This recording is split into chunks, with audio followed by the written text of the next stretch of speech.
tayo dyan. Ayos pa tayo lang. Ano lang tayo ngayon? Dahil nagkaroon tayo ng pagkakataon na may oras tayo ngayon. At hindi rin naman kami makapag auto camping.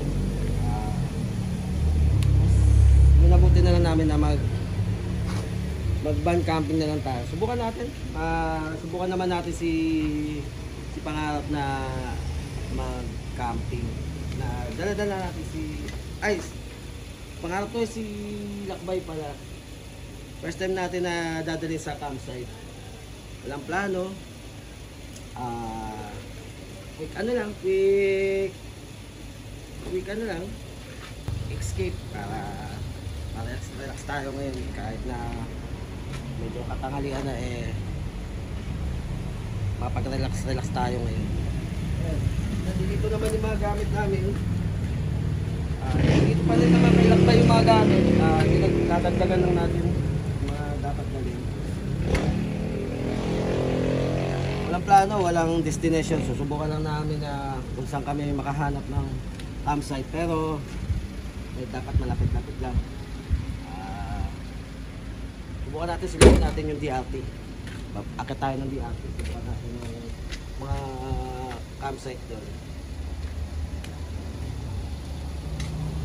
Ang mga pala, salamat nga pala sa DA Sobras Manila kay Sir Gillian dahil pinagawa natin na pina-PMS natin si Lakbay sa kanila.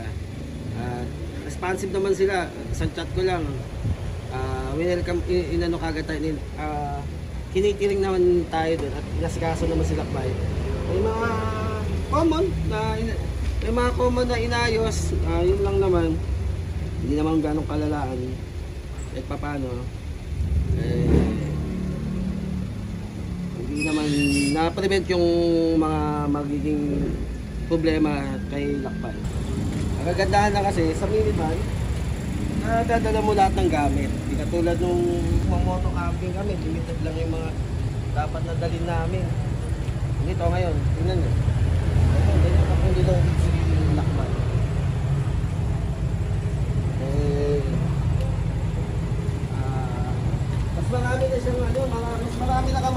Mas marami na kami madadala ngayon. Katulad natin, sa moto camping. Hindi pwede siksikan ng mga gamit kahit na kailangan, importante. Pero tinano lang namin yung kay Pangarap nung nagmamoto camping tayo, pinagsisiksik lang namin yung mga kailangan at hindi kailangan. Mga kailangan, iniwan yung mga hindi kailangan. At least nandito, buti nga kamon, buti at hindi ko pa inalis yung ibang gamit dito kay Lakbay. Nandito lang katulad ng mga upuan, mga camping chair, mga camping table, yung mga lutuan. Nandito pa. Katulad nito. Katulad yan, saglit na oras lang naman tayo, mag-escape lang tayo para magbawas ng stress yung araw. Tanghali na. Subukan na natin lumakit na tayo ng BRT.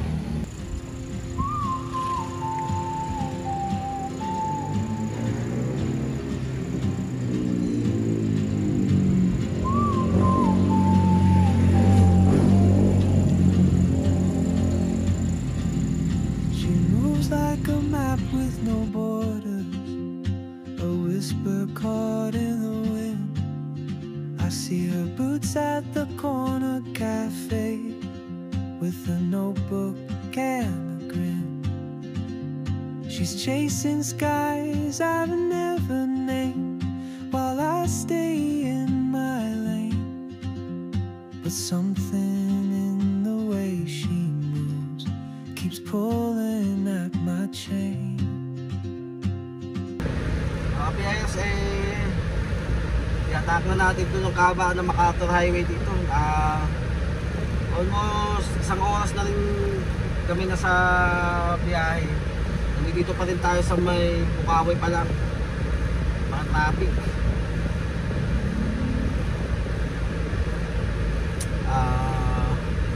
Decision kami ni Commander na na mag-DRT na lang para mas malapit lang sa Metro Manila kaysa pupunta pa kami ng Tanay Rizal, aabutan lang din tayo ng traffic. Kaya pinasya namin mag-DRT na lang. At ang kagandahan doon, nakapag-search tayo mga kabiyeros ng ng campsite. Hindi ko sure na bago bang campsite yun. Then nag-ano pa ako kanina habang nagsasearch kami kanina habang bumibiyahe. Nagsasearch si Commander na saan magandang campsite na puntahan sa DRT. Nahanap kami. And yun yung pupunta natin mga kabiyeros ngayon. Hindi ko lang sure kung pwede ipasok sa loob pero maganda yung campsite na na-search namin eh. May ilog. Lalo ngayon mainit. Sobra. Kaya isa pa yung hinahanap namin kung magka-camping din kami, dapat may yung may ilog. Bago traffic. Oo, sa ba? 12:33. Balik na naman yung init ng panahon.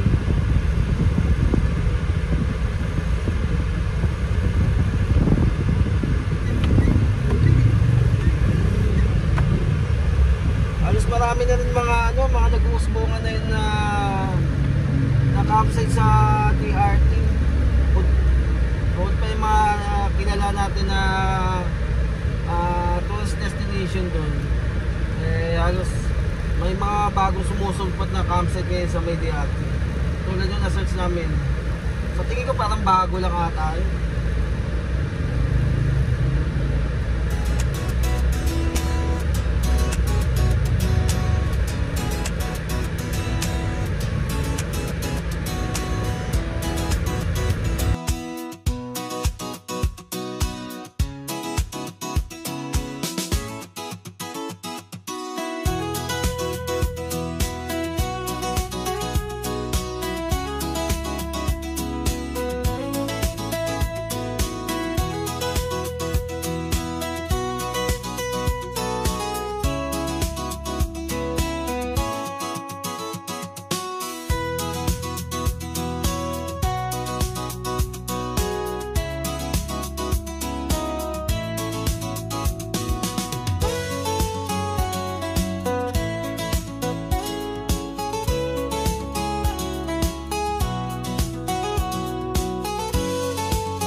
Bigla naging bago na naman na nagmamaneho sa kalsada. Biyaheros, imbis na paway lang kami ng Santa Maria, nakarating na kami dito sa Plaridel Bypass. Eto ko rin, napaisip din ako, ba't dyan lang namin duwa ng Plaridel Bypass? Para magkakatotoo pa yung unang plano namin na magpunta ng Nueva Ecija. Saka na rin, goods na rin kasi para matest na rin natin si Lakbay mula nung pinaayos natin to kay DA Surplus Manila para matest natin yung mga pinalitan sa kanyang pyesa at yung performance ngayon ni Lakbay. Kasi naka-under warranty siya na binigay sa akin ni Sir Jillian, ang may-ari ng DA Surplus, na may warranty sa mga piyesang ipinalit, mga nasira. Ito, haba ka ng Plaridel Bypass. minsan din may lutang moment din ako eh. Imbis na alam ko naman yung daan, ako mismo nagliligo ng sarili namin eh.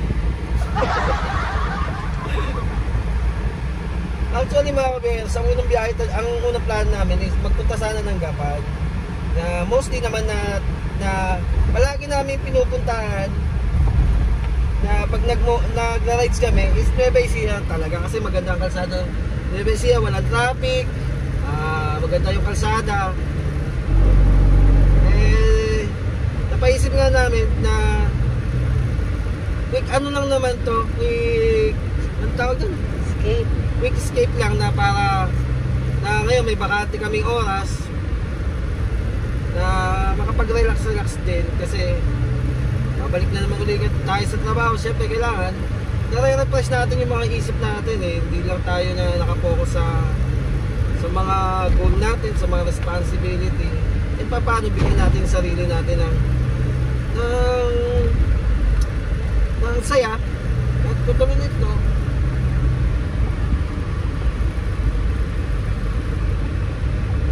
Then mahirap din pag nasobra ng stress, kakaisip sa mga ano-anong bagay, which is normal naman bilang tao. Lahat naman tayo may mga responsibility. So syempre isa dinalagaan din sarili, bibigyan natin ng kasiyahan. May iba kasing kasiyahan natin mga beros, di ba? Bawat isa sa atin iba-iba. May mahilig mag-rides, may mahilig kumain, pangtanggal ng stress, may mahilig mag-shopping. Kami, wala naman na mula sa simula ang pang-stress reliever namin na sa amin, sa mga sarili namin, ito gumala na sinasabi daw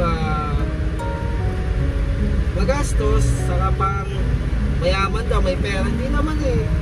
Actually lahat naman kaya naman mag-rides, iba-ibang paraan lang talaga. Kahit mag-rides ka na dito sa Bulacan eh, gastos ka na ng gasolina, diba? Kumbaga kasi yung saya, yung oras, hindi yan ano eh, hindi mo masasabi, hindi mo na may babalik eh. Kapag maaari, ang kaya, at nagagawa mo pag gawin mo. Kumbaga yung katulad niya, gagastos ka.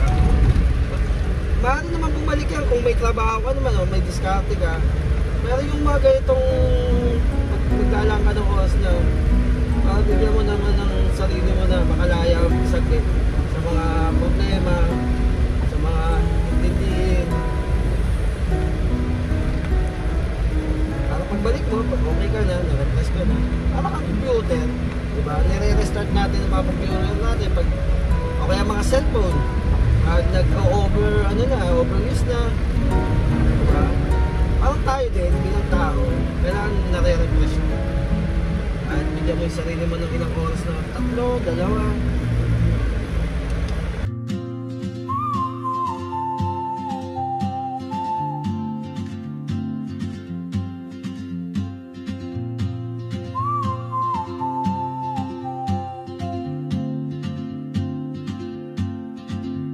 She moves like a map with no borders, a whisper caught in the wind. I see her boots at the corner cafe with a notebook and a grin. She's chasing skies I've never named while I stay in my lane. But something in the way she moves keeps pulling at my chain. Oh, traveler, you carry the sun in your stride, leaving behind what I hold inside. If I don't ask your name today, I may never get the chance to walk beside your wandering dance.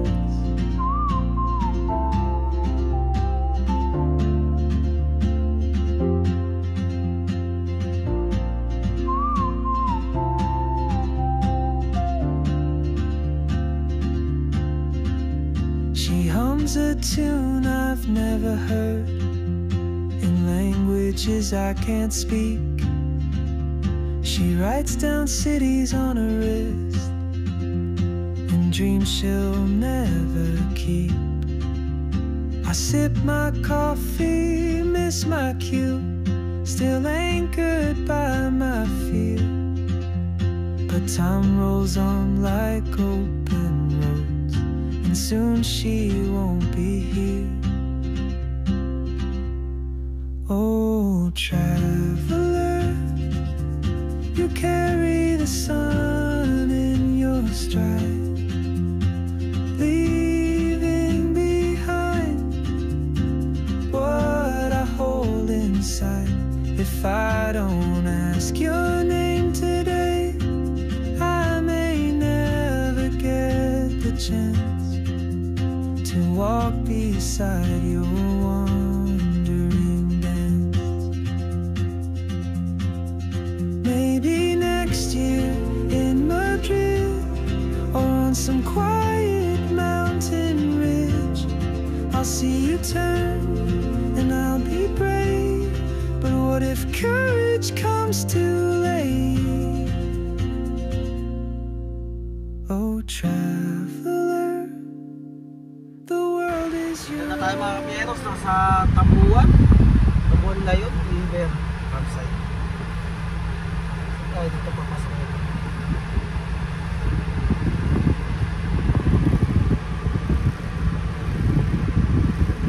Ito yung na-search natin mga biyaheros eh. Hindi ko alam kung saan papasok.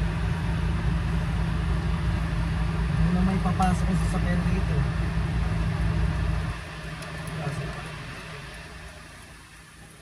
Babagal tayo, tignan natin kung saan tayo makakapagano. Hindi ko sabi. Kaya na-search ko kanina na ano,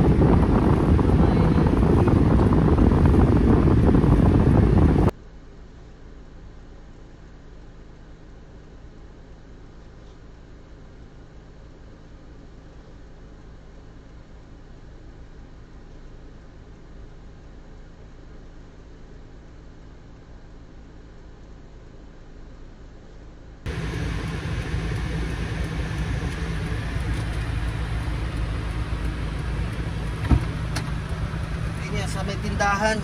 Ayun yung ano, katiwala doon. Doon tayo magpapark daw.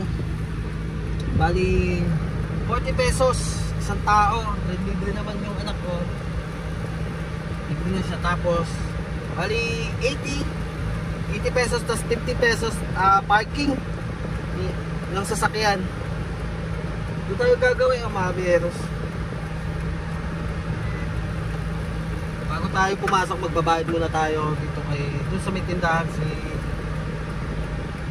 nanay yung nakausap. Nanay ang nakausap ko doon.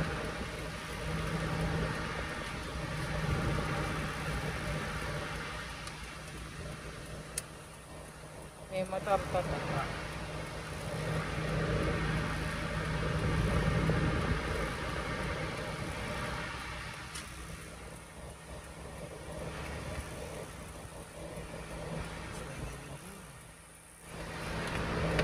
Tanaw na tanaw yung ano doon eh, no? Tanaw na tanaw yung tawag doon, yung ilog. Walang lalakarin lang natin mga kabiyaheros eh.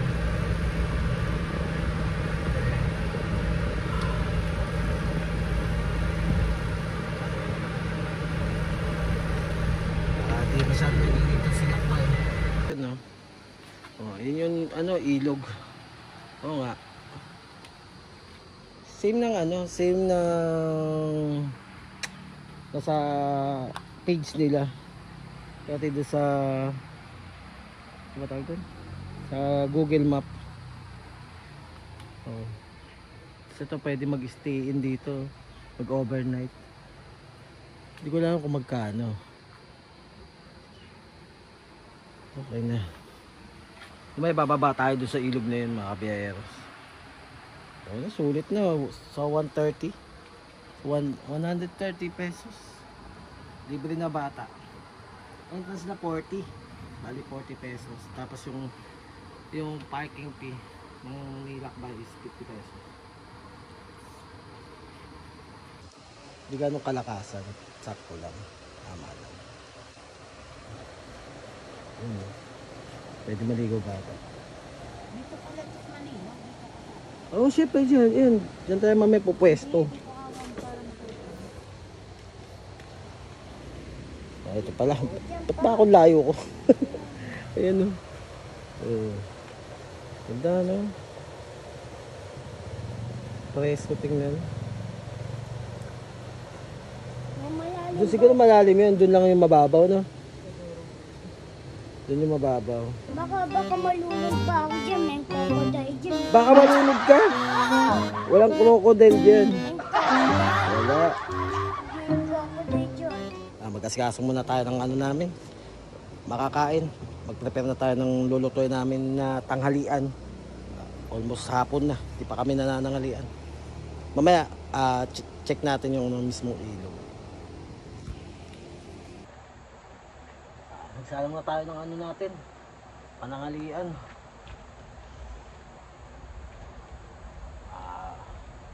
Bali, day tour lang tayo dito. Day tour lang yung inano namin. Para lang mag-ano lang. Kaya magtampisaw sa ano. Hindi namin ano yung ano. Yung mag-overnight. Kasi kinabukasan, kailangan namin umuwi ng bahay. Bumalik ulit sa bahay. Malaki na yung lugar po. Pwede mag-park yung ano doon motor. Siguro dito sa loob ang ano ng park ng motor. Pero doon mga sasakyan doon. Hindi kasya yung ano Hindi kakasya yung tawag doon. Sasakyan. Kumukulo na. Kumukulo na yung ano natin. Kumukulo na pala yung kanin natin.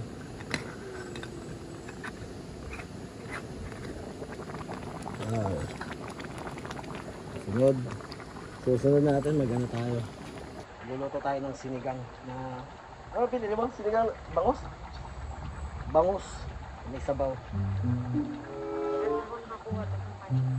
Ha? Ano? Paano magiging sinigang na bangus yun kung walang panigang?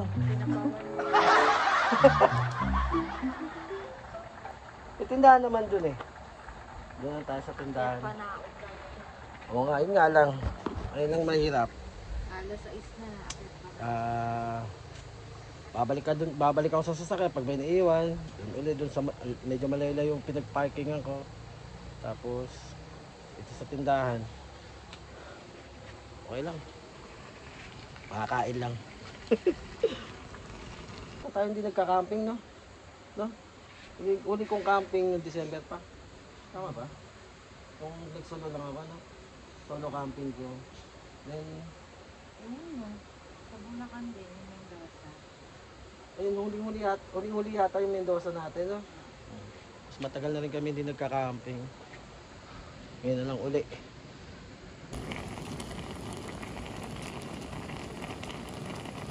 Halos matagal-tagal na rin natin hindi nagagamit yung mga ano natin, mga camping gears. Ngayon na lang uli. Mabuti naman hindi naman nagkakaroon ng sira yung mga camping gears natin. Lalo na yung mga yan, panggamit natin sa pagluluto. Functional pa naman. Kahit na matagal na nakaimbak lang doon sa ano, sa Kilakbay. Saka ano kasi dapat talaga plan namin ni Commander dahil birthday ko kagahapon. Alis sana kami kagahapon. Dapat kagahapon pa tong lakad na to.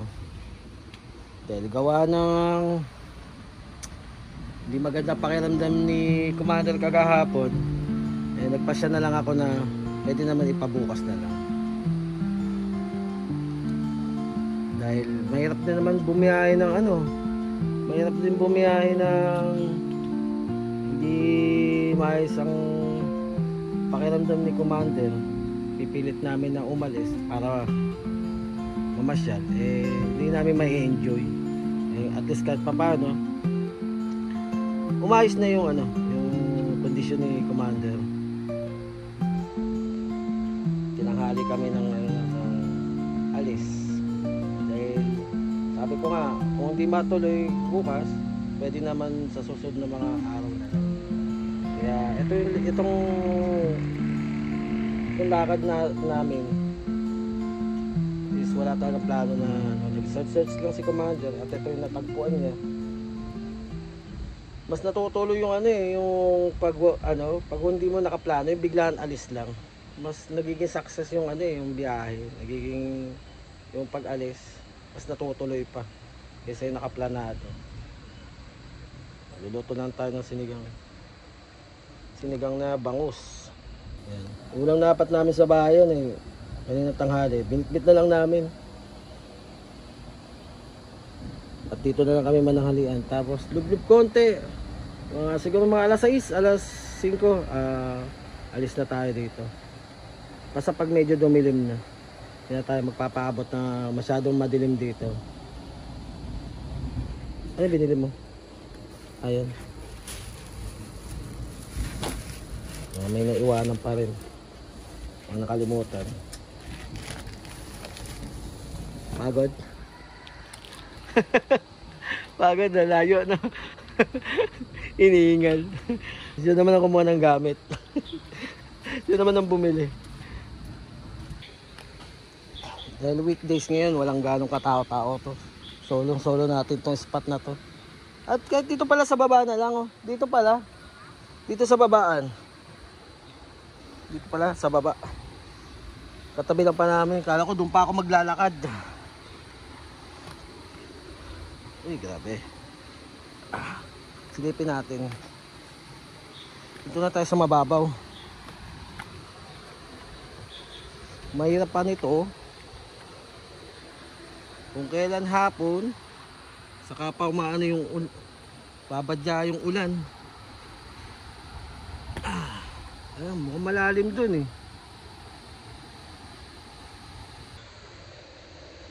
Medyo matarik nga lang. Medyo maputik. Opya. Medyo maputik yung daan. Oops. Madulas.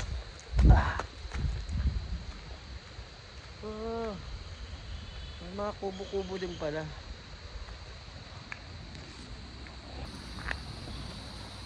Ganda May mga dito.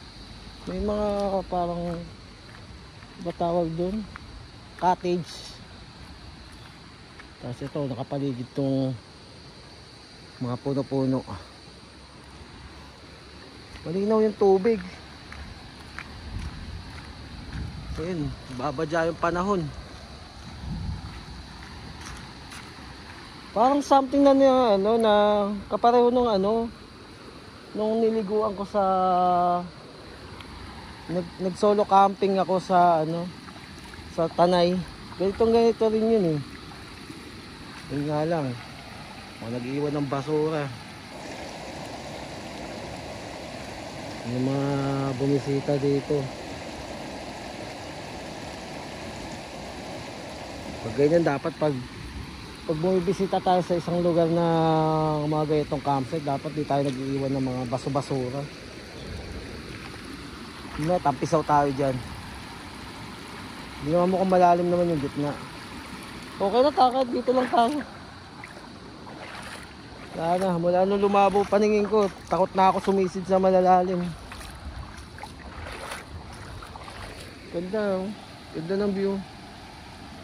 Yan yung tulay. Diyan tayo kanina galing. Tama nga na sa backdoor. Sa likuran kami dumaan ng DRT. Kasi dumaan kami kanina sa may San Rafael. Kaya hinahanap namin kanina yung arko. Arko ng DRT. Hindi namin nakakita. Kasama ang palad pa. Kulog pa ng kulog. Ako maambon na ata. Ganda na spot na to. Day tour, 40 pesos lang. Tapos yung parking, hindi ko lang alam kung magkano yung parking sa sa motor. Tapos hindi ko rin naitanong kung magkano yung yung mga pwede matuluyan sa mga nagbabalak mag-overnight. Andun yung mga gamit natin doon sa taas. Okay naman.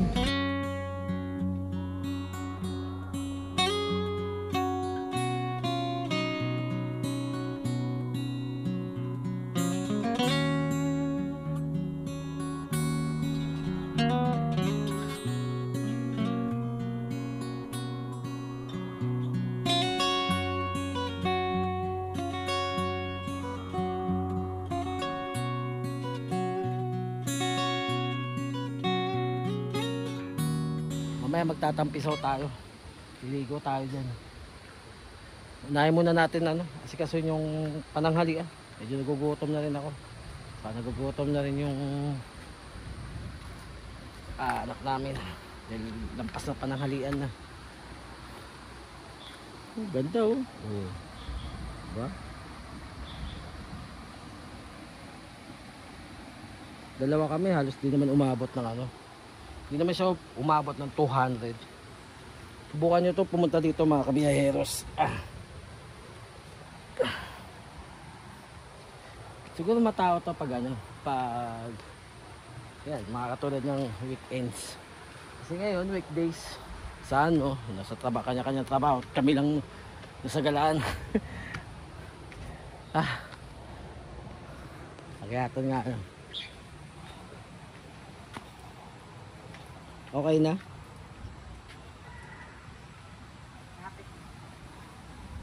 Lapit na. Ganda nung ang ganda no. Meron silang doon. Batawag doon.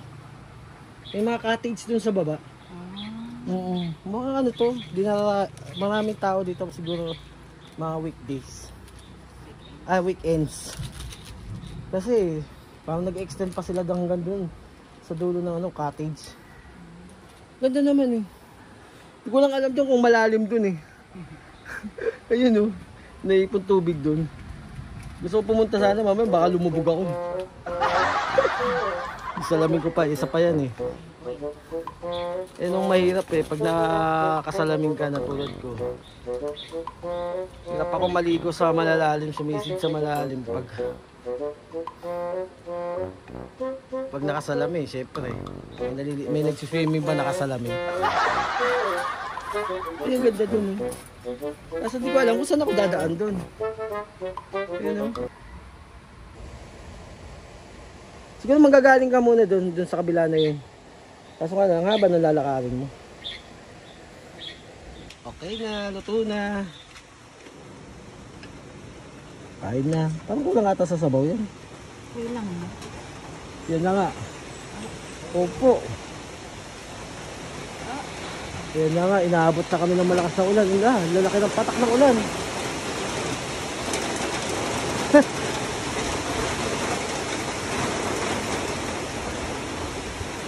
Yun lang.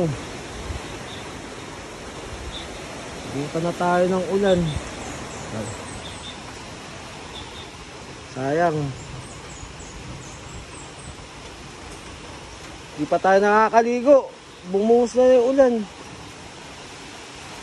Ayan.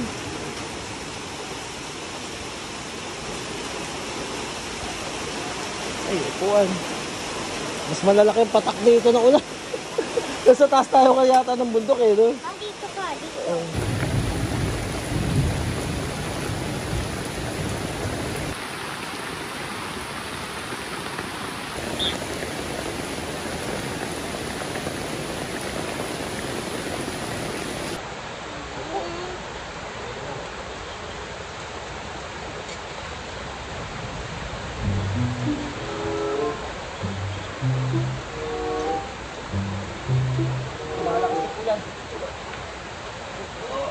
Ay, nako.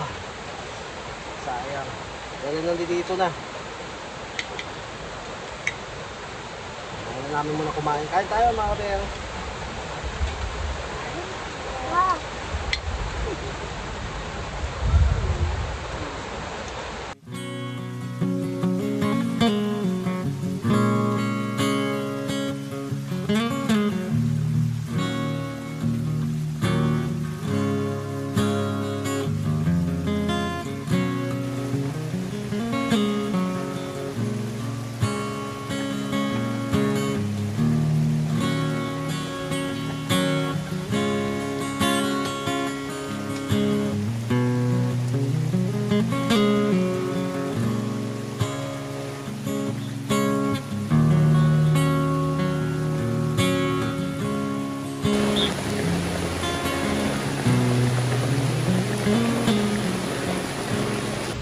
na nangyari, biglaan. Wala. Nangyari, uwi na lang kami. Kasi hindi na namin ma-enjoy ganitong sitwasyon. Umuulan ng malakas. Kasama pa kami bata. Pero may next pa naman tayo eh. Makakabalik ulit tayo dito. May balikan na lang natin to. Baka siguro yung rainy season na, baka next year. Tagal eh, no? Ay. Yung mga lakad talagang biglaan. May mga mangyayari na biglaan din na hindi naasahan.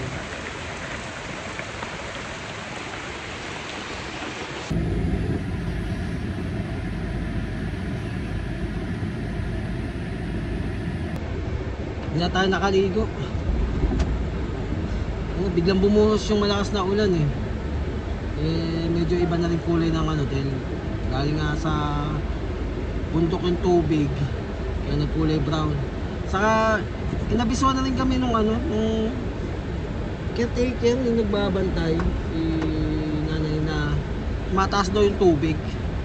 Kaya nagpasya na rin kami na huwag na magtagal for safety na rin namin, lalo na may kasama na rin kaming bata. Sayang. May chance pa naman ulit tayo na makaligo ulit dyan. Babalikan na lang natin mga kabiyayos yan. Ganda pa naman.